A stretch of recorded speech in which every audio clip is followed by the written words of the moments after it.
네, 산성교회 중등부 예배에 오신 여러분들을 환영합니다. 또 현장에서 또 영상으로 예배를 드리고 있는 친구들도 같이 환영합니다. 우리 시간 7월 5일 산성교회 중등부 예배를 시작하도록 하겠습니다. 우리 먼저 자리 일어나서 신앙 고백으로 우리 신앙을 하나님께 고백하도록 하겠습니다. 자리에 일어나 주세요. 나는 전능하신 아버지 하나님 천지의 창조주를 믿습니다. 나는 그의 유일하신 아들 우리 주 예수 그리스도를 믿습니다. 그는 성령으로 잉태되어 동정녀 마리아에게서 나시고 분디오 빌라도에게 고난을 받아 십자가에 못 박혀 죽으시고 장사된 지 사흘 만에 죽은 자 가운데서 다시 살아나셨으며 하늘에 오르시어 전능하신 아버지 하나님 우편에 앉아 계시다가 거기로부터 살아있는 자와 죽은 자를 심판하러 오십니다. 나는 성령을 믿으며 거룩한 공교회와 성도의 교제와 죄를 용서받는 것과 영의 부활과 영생을 믿습니다. 아멘. 우리 시간 예수님께 우리 마음을 고백하는 그 귀한 찬양으로 나아가도록 하겠습니다.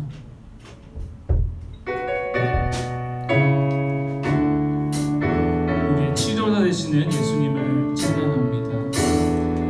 예수 나의 주 치료자 그의 눈이 먼 곳은 슬픔과 고통 고개 들어 그의 눈을 볼 때에 난 알았네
선생님 대표 기도로 예배를 위해 기도하도록 하겠습니다.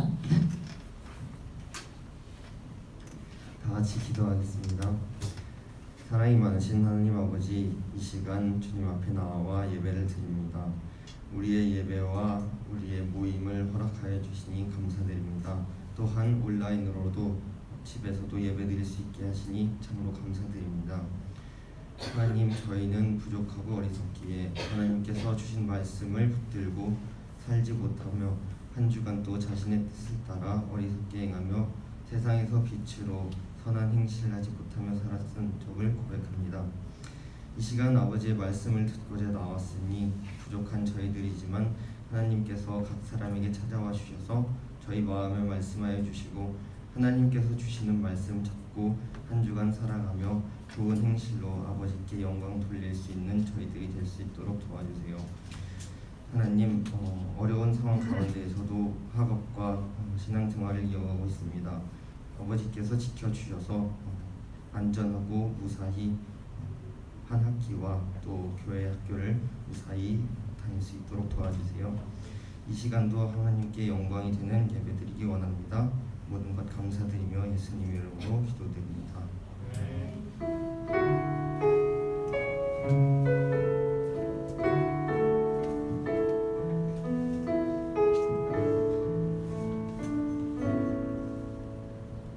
중등부 소식 전하도록 하겠습니다. 주보를 보시면 오늘의 소식을 알 수 있습니다. 첫 번째는 모두 다 아시죠? 방역 절차를 잘 지켜주시면 감사하겠습니다. 우리 지난 예배 동안 너무도 현장에서 드리는 친구들이 방역 절차를 잘 지켜주셨는데 지난주처럼만 잘 지켜주시면 될 것 같습니다. 오늘 2부 교육 주제는 영화로 보는 기독교 3입니다. 세 번째 시간인데 오늘의 주제는 매트릭스 2입니다. 영화 매트릭스 2를 한번 기독교 관점으로 해석해 보도록 하겠습니다. 영화로 보는 기독교가 네 번째 시간이 끝나면 다음 2부 교육으로 진행이 됩니다. 그래서 저희가 지난달에 설문조사를 했었을 때 가장 많이 나온 1등이 영화로 보는 기독교였고 두 번째로 나온 게 신약개론이 제일 많이 나왔습니다. 여러분 혹시 신약개론이라는 거 뜻을 알고 하셨나요? 혹시 코로나19 때문에 이 신약개론은 뭔가 코로나19를 치료할 수 있는 그런 새로운 약이다, 그래서 신약으로 알고 계신 거 아니죠? 지원이 웃는 것 같은데 혹시 그렇게 이해하는 거예요? 무슨 소리인지 모르죠? 그래서 여러분들이 아무런 피드백이 없으면 신약개론, 구약 다음에 신약을 한번 공부를 해보는 시간인데 지금이라도 늦지 않았습니다. 오늘 2부 교육 영화로 보는 기독교 다음에 저는 이거 하고 싶어요, 다른 거 하는 거 관심 있는 주제가 있으시면 그걸 빨리 말씀해 주셔야 됩니다. 여러분, 신약개론을 할 수도 있습니다. 저는 사실 두렵습니다. 할 수는 있는데 여러분들이 다 그냥 집에 갈 것 같아서 많이 두려운 마음이 있습니다. 오늘 기회가 왔으니까 모든 교육이 마친 뒤에 나는 어떤 교육을 하고 싶다 다시 설문지 할 수 있거든요. 관심 있는 주제가 없으면 적는 것까지 있으니까 꼭 다시 한번 생각해 보시면 좋겠습니다. 만약에 진짜로 신약개론이면 겸허히 받아들일게요. 여러분들을 위해서입니다. 세 번째 광고입니다. 7월부터 매일 큐티 챌린지를 하고 있습니다. 그래서 지금껏 많은 학생들이 잘 참여해 주셨는데 어제까지가 4일째였고 오늘은 5일째인데 오늘은 매일 큐티 챌린지가 없고 대신에 오늘의 10시 이후에 영상예배 영상이 올라갈 거예요. 거기 댓글에 오늘 설교 본문에서 가장 마음에 드는 구절을 댓글로 달아주시면 됩니다. 그래서 주일은 빼고 주일은 주일 본문 말씀으로 댓글을 달아주시고 월요일부터 토요일까지는 매일 올라오는 영상에 있는 본문에서 뽑아내 말씀을 적어주시면 될 것 같습니다. 한 절 적는 거거든요. 생각보다 시간이 많이 안 걸립니다. 그래서 짧게나마 하루에 1분이라도 말씀을 위해 시간을 써주시면 여러분들도 하루를 풍성히 사용할 수 있을 것 같습니다. 지금 꾸준히 하준이가 잘하고 있고 예나도 잘하고 있고 윤재도 하고 있고 은길이도 하고 있고 다 잘하고 있는데 지금부터 늦지 않았습니다. 아직 25일이나 남았거든요. 많은 포인트를 얻을 수 있으니까 꼭 매일 큐티 챌린지 시간 하루 1분이라도 투자해 주셨으면 좋겠습니다.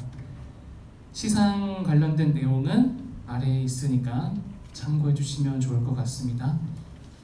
그러면 우리 헌금하는 시간 갖도록 하겠습니다. 다 같이 일어나서 여러분들의 헌금으로 하나님께 헌금 찬양 올려드리겠습니다.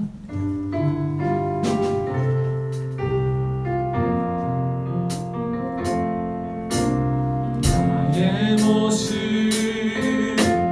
나의 소유 주님 앞에 모두 드립니다. 모든 아픔 모든 기쁨 내 모든 눈물 받아주소서. 나의 생명을 느끼 주 영광 위하여 사용하옵소서. 내가 사는 날 동안에 주를 찬양하며 기쁨의 재물 드리 나를 받아주소서. 사랑의 하나님, 어려운 가운데 저희들 오늘 이곳에 함께 모여서 예배드리게 하심을 감사드립니다. 저희가 오늘 신령과 진정으로 하나님께 예배드리오니 이 모든 예배를 귀하게 받아주시고 또 저희들이 하나님을 위해서 헌금을 드렸습니다. 이 귀한 헌물, 귀한 예물이 교회를 위해서, 사회를 위해서, 세상을 위해서 잘 사용될 수 있도록 우리 주님께서 늘 함께 동행하여 주시옵소서. 예수님의 이름으로 기도합니다. 아멘. 자리에 앉아주세요.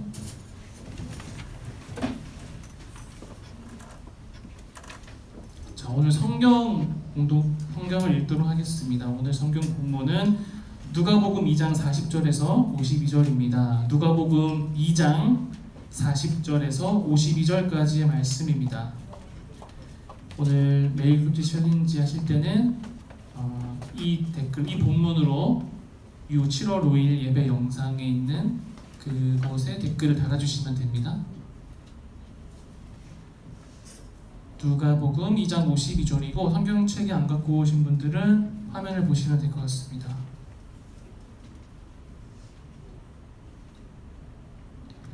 그러면 40절부터 전도사님이랑 여러분들 번갈아 가면서 읽도록 하겠습니다. 선생님부터 읽겠습니다.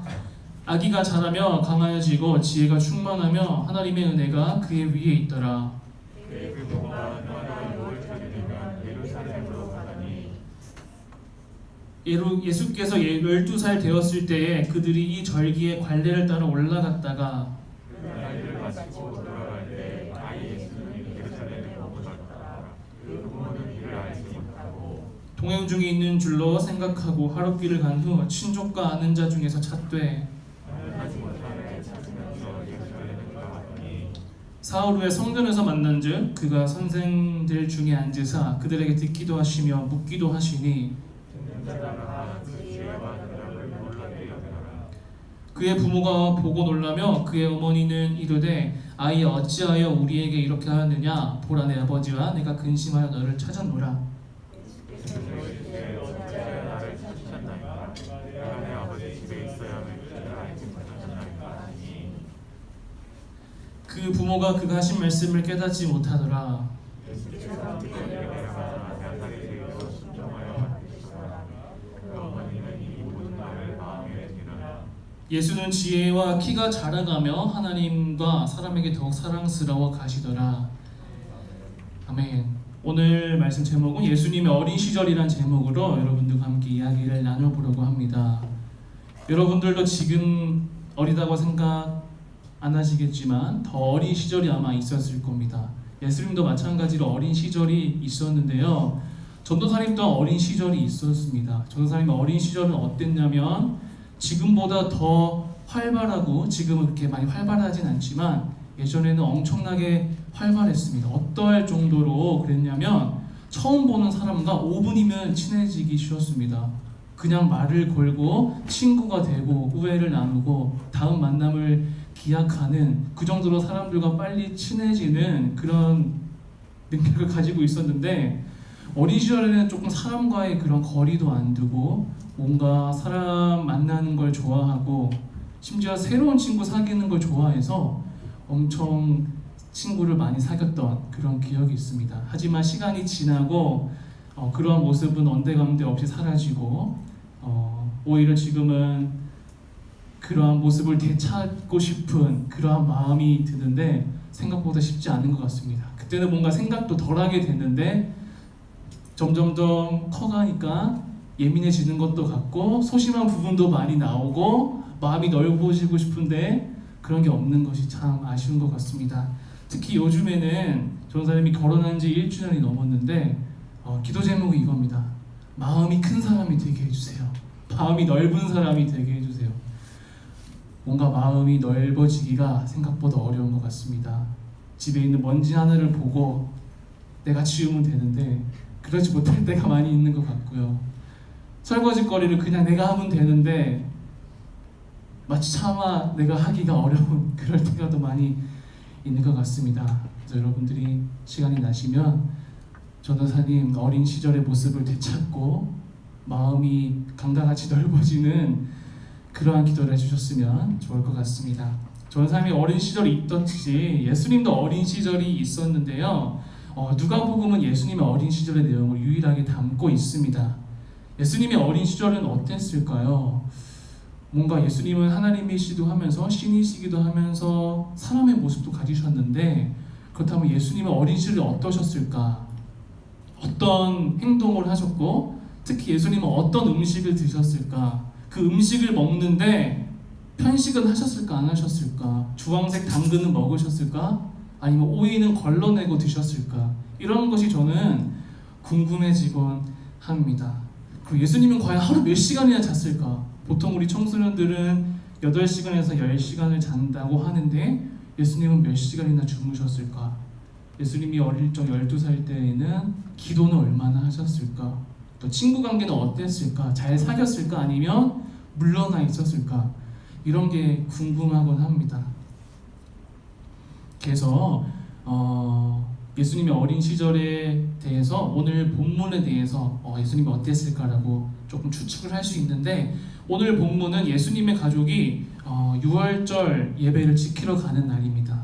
예수님은 어디 살고 있었다면 갈릴리에 살고 있었습니다. 갈릴리는 그 사람들로부터 많이 차별받는 사람들이었는데 그들은 나름대로 하나의 자부심이 있었습니다. 어떤 자부심이냐면 나는 그래도 갈릴리 촌에 살지만 중앙에 있는 예루살렘 사람들보다 더 율법을 잘 지킨다. 이런 자부심을 갖고 있었습니다. 그래서 갈릴리의 사람들은 이 예루살렘 성전에서 예배를 드리려고 10일이나 걸어갔습니다. 그 유월절을 지키기 위해서. 유월절이 15일이면 5일부터 걸어가서 예루살렘을 지키고자 엄청나게 노력했던 사람들입니다. 오늘 본문에서도 마리아와 요셉, 예수님이 예루살렘으로 가는 여정이 나와 있는데 어떠한 문제가 생겼겠죠. 어떤 문제가 생겼냐면 예루살렘 예배를 마치고 난 다음 집으로 돌아오는 길에 예수님이 사라졌던 겁니다. 얼마나 간 다음에 사라졌냐면 3일이 됐을 때 요셉과 마리아는 예수님이 사라졌다는 사실을 알 수 있었습니다. 놀란 마음에 다시 예루살렘으로 올라가면서 친척 집도 가보고 아는 사람 집도 가보고 그랬는데 예수님은 어디에도 없었습니다. 결국 어디에서 예수님을 찾게 되었냐면 예루살렘 성전에서 많은 선생님들과 말씀도 나누고 성경도 보고 그들과 성경에 관한 이야기를 하고 있는 그러한 모습을 발견했습니다. 이러한 모습을 발견한 예수님의 부모님 요셉과 마리아의 마음은 어땠을까요? 3일이나 떨어져 있고 보지 못했던 요셉과 마리아는 많이 걱정을 했지만 안도의 한숨을 지었을 겁니다. 그와 동시에 마음속에 화가 났겠죠. 아니 말을 하고 갈 것이지 왜 혼자 성전에 남아가지고 우리를 고생시키냐, 왜 걱정시키냐, 이렇게 막 화가 났을 겁니다. 그래서 요셉과 마리아가 이렇게 이야기를 합니다. 어찌하여 네가 여기에 있느냐? 얼마나 너를 찾았는데, 얼마나 너를 근심하며 찾았는데 네가 여기에 있느냐? 이렇게 물어봤는데 보통 우리라면 이렇게 대답합니다. 아, 죄송합니다. 몰랐습니다. 잊어버렸습니다. 다음에 안 그럴게요. 이렇게 얘기를 하면 되는데 예수님은 이렇게 얘기하지 않으셨어요. 기가 막힌 대답을 하시는데 어떻게 얘기하셨냐면 왜 나를 찾았습니까? 내가 아버지 집 여기 성전에 있어야 되는 줄 모르십니까? 이렇게 대답을 하십니다. 아마 요셉과 마리아는 이 대답을 듣고 기가 찼을 것 같은데 이게 어떤 상황이랑 비슷하냐면 마치 여러분들이 오늘 주일 예배를 드리고 전도사님의 말씀과 하나님이 너무 좋아가지고 집에 가지 않는다고 상상을 해볼게요. 집에 가지 않고 교회에 계속 좀 남아있습니다. 왜? 내일 월요일 새벽 기도를 지키기 위해서, 또 새벽 기도를 위해서 교회에 하루 종일 있고, 화요일 새벽 기도 지키기 위해서 또 교회에 있고, 수요일 새벽 기도도 드리고 수요 저녁 예배까지 드린 다음에 부모님이 여러분들을 발견했어요. 여러분이 주일에 교회에 나왔는데 수요일날 발견을 했다면 여러분의 부모님은 어땠을까요? 너는 왜 학원도 빠지고 학교도 빠지고 이 신발 저 신발 왔다 갔다 하고, 아마 그러지 않겠습니까? 엄청난 소리를 듣고 엄청난 체벌을 받을 수도 있을 것 같은데 그때 여러분이 이렇게 대답하는 거예요. 왜 나를 찾았습니까? 내가 교회에 있는 게 당연하지 않습니까? 이렇게 대답을 한다면 여러분의 부모님이라면 어떻게 대답하실 것 같으세요? 아마 평생 교회에 못 나올 수도 있을 것 같아요. 이렇게 대답을 하면 정상적인 부모님이라면 다시는 교회에 보내지 않거나 여러분들이 교회에 못 가게 아마 그렇게 할 수 있을 것 같은데 요셉과 마리아가 예수님께 이러한 대답을 들었습니다. 왜 나를 찾으십니까? 내가 여기 있는 것이 당연한 줄 알지 못하십니까? 그런데 예수님은 왜 어린 시절인데 이러한 대답을 하셨을까요? 뭔가 어린 시절에 뭔가 문제가 있어서 덜 성숙해서 그런 일이 있었을까요?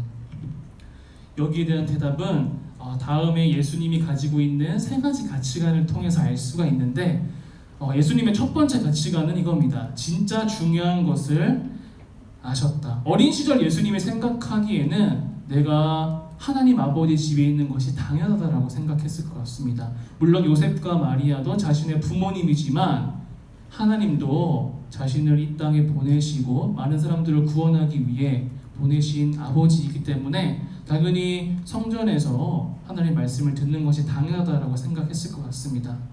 예수님은 어린 시절임에도 불구하고 자신이 누구인지 정확히 알고 그러한 소명을 알았기 때문에 이렇게 교회에 있었을 수 있을 것 같습니다.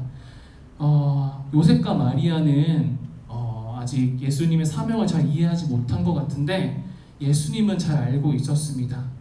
심지어 예수님은 성전에서 많은 사람들이 놀랄 만큼 똑똑함과 명석함을 보여주었는데요. 그래서 예수님은 집에 가지 않고 회당에서 그때 당시 이스라엘 랍비들과 신학적인 이야기, 성경 이야기를 나누며 그들을 가르쳐 주기도 하고 배울 것이 있으면 배우기도 하고 그런 모습을 보여주셨습니다. 어린 시절임에도 불구하고 예수님은 진짜 중요한 것을 아셨던 것 같습니다.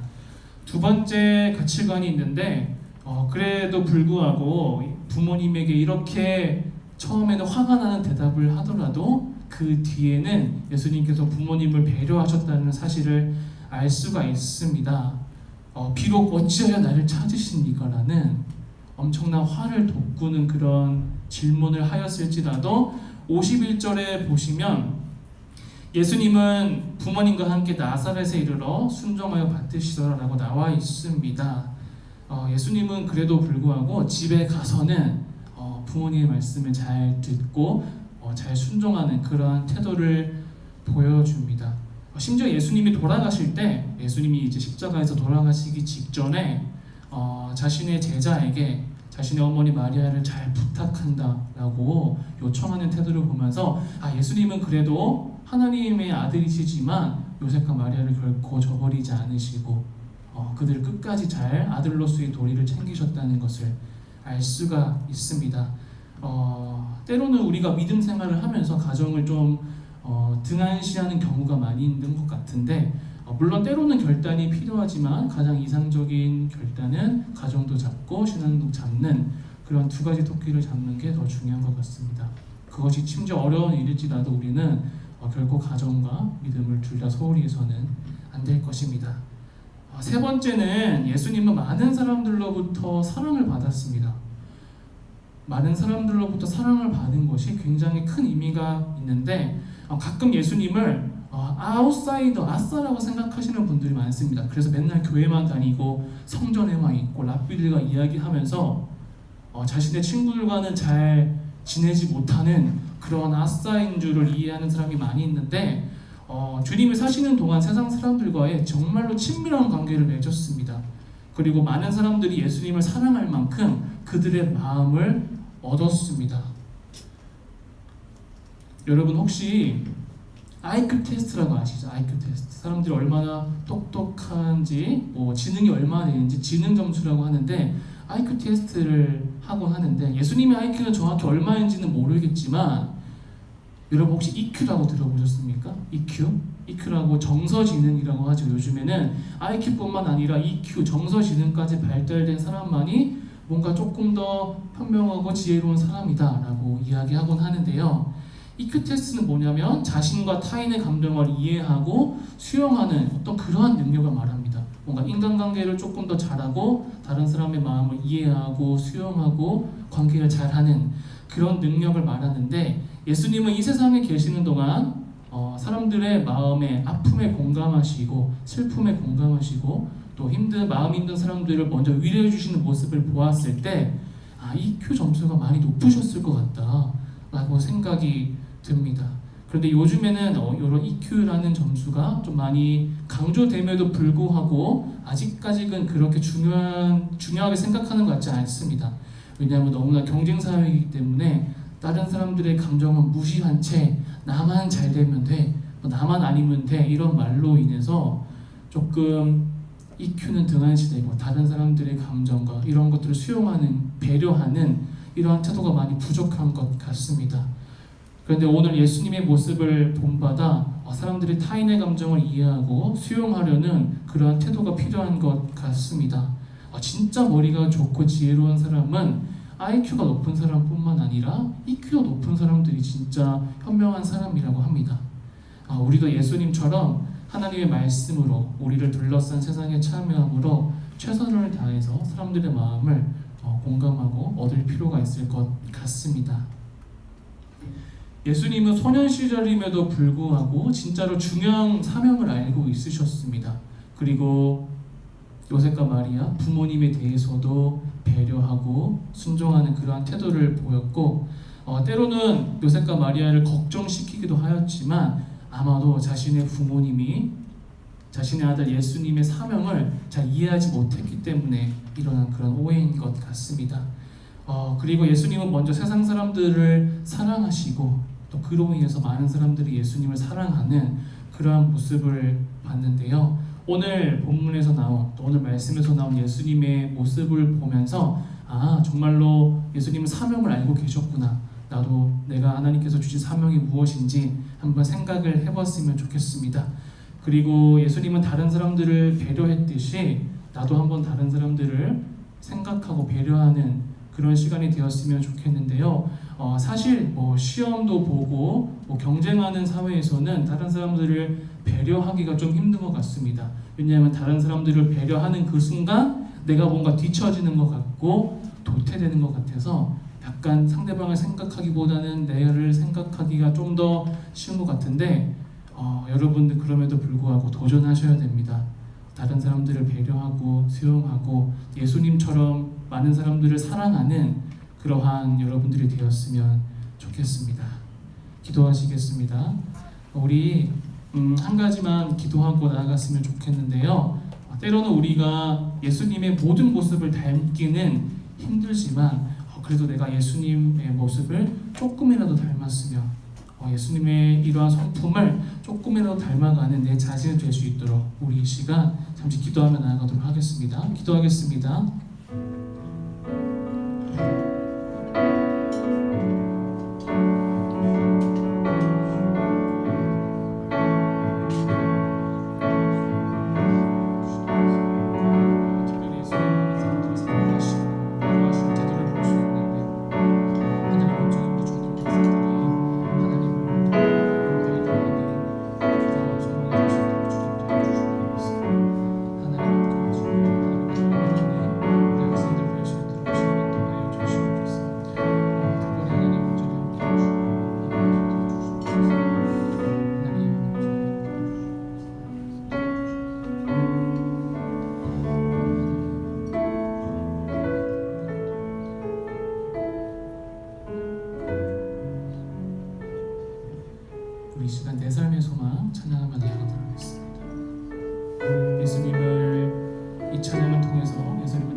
돌아가는 그런 하루하루를 살아갈 수 있도록 주님 인도하여 주시옵소서.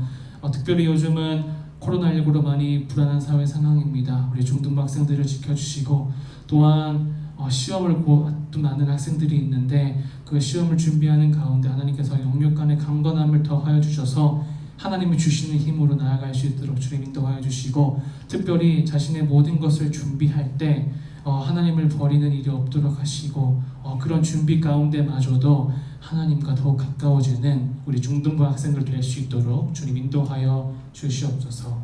예수님의 이름으로 기도합니다. 아멘.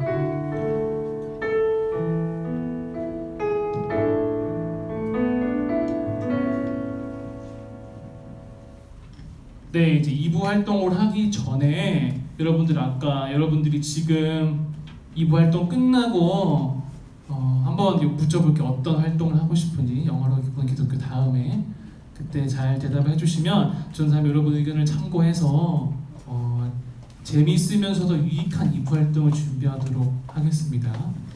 그러면 우리 이번에 영화로 보는 기독교인데, 지난주에 매트릭스 1을 했는데 이번에는 매트릭스 2입니다. 매트릭스 2라는 영화가 있는데, 이번에는 네오라는 주인공이 매트릭스 1을 통해서는 뒤늦게 자신의 정체성을 알았는데 2에서는 엄청난 활약을 하는 그런 모습을 보여줍니다.